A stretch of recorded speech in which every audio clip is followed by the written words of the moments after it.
Baik, isu capaian internet lemah di kawasan pedalaman Bagan Datuk menjadi beban berterusan buat penduduk.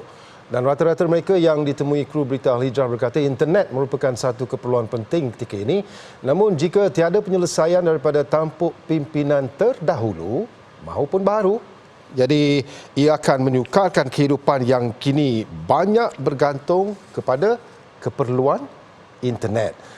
Ya, jadi wartawan Khadizah Faisal ada butirannya.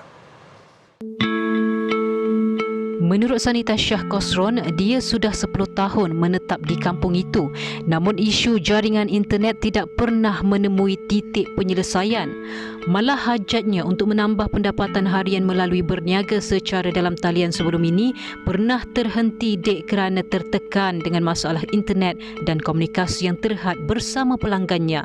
Sebelum ni ada tapi tak boleh fokus sebab masalah lain. Memang struggle jugalah cari lain. Pergi sana, pergi sini kan. Menurut Foizia Baharin pula, tidak cukup dengan masalah internet, dia terpaksa keluar ke seberang jalan untuk membuat panggilan penting. Tak okey, line memang tak clear. Kalau dalam rumah memang tak dapat. Kalau orang call kena kat luar.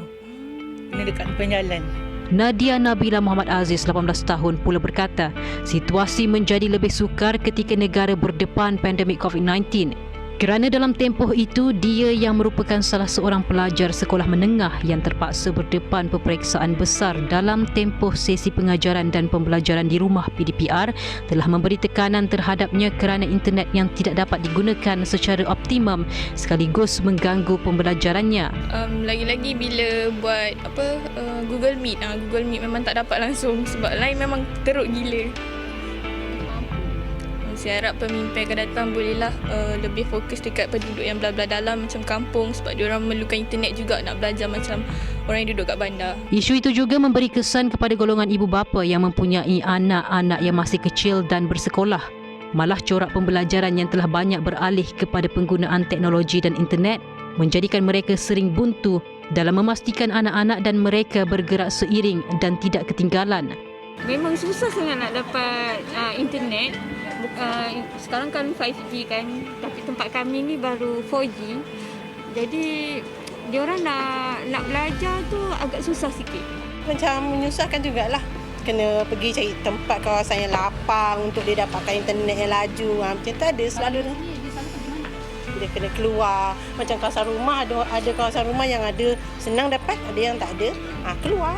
Justru penduduk amat berharap agar permasalahan itu dapat diberi perhatian serius seiring dengan usaha untuk menjadikan Bagan Datuk sebagai kawasan yang membangun dengan pelbagai inisiatif pembangunan naik taraf, infrastruktur dan prasarana sekaligus memberi kesan positif kepada penduduk dan sektor ekonomi di kawasan itu. Isu jaringan internet di kawasan Bagan Datuk ini bukan isu baharu, malah lebih menggusarkan penduduk yang tidak berkemampuan untuk mendapatkan jaringan internet yang lebih baik. Dan ia sekaligus akan membebankan dan menjejaskan kehidupan sosial penduduk di kampung ini.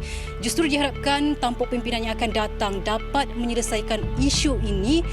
Laporan Khadizah Faisal bersama jurukamera Muhammad Dailami Yaakob dari Bagan Datuk, Perak untuk Berita Al-Hijrah.